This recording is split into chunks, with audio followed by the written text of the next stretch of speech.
स्वदेशी और पर्यावरण संवर्धक हिंदी भाग 11। तो नैसर्गिक खेती के तरफ हमें किस लिए मुड़ना है और कैसे मुड़ना है, इसके बारे में मैंने बहस किया था और उसमें राष्ट्र के पुनरुत्थान की बहुत अद्भुत शक्ति है। एक तो इसके जरिए हमारी मिट्टी, हमारा पानी, हमारा पर्यावरण सब शुद्ध हो जाएगा और इसके परिणाम दूरगामी इस प्रकार से रहेंगे।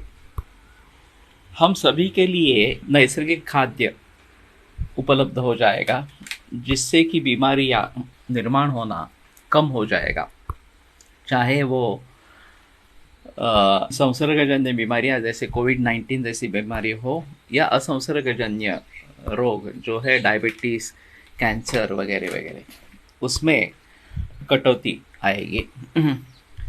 हमारी जनरल प्रतिकार शक्ति इससे बढ़ेगी और फिर से हम धन धान्य समृद्ध इस प्रकार से हो जाएंगे। लेकिन अभी उसमें जो दिक्कतें हैं वो काफ़ी है और इन्हीं दिक्कतों के कारण लोग यहाँ से ये अनैसर्गिक खेती की तरफ मुड़े हैं। तो सबसे अहम समस्या है पानी की, कि सभी जगह पानी होना अनिवार्य है, पीने के लिए भी होना है और खेती के लिए भी होना है। अभी ये जो विकेंद्रीकरण हो गया कि शहरें और देहात सभी सुविधाएं शहर के लिए उपलब्ध हो गई, वहाँ बड़े बड़े डैम्स बनाए गए और पूरे शहर को पूरे बरस घर में आसानी से पानी मिल सके, इस प्रकार की सुविधा उपलब्ध हुई और थोड़ा पानी खेती के लिए अब जा रहा है, ऐसी स्थिति है। तो ये व्यवस्था तोड़नी चाहिए, नदियाँ फिर से बहने लगी चाहिए और इसलिए एक अंडरग्राउंड बंधारे इस प्रकार से हम बनाएंगे।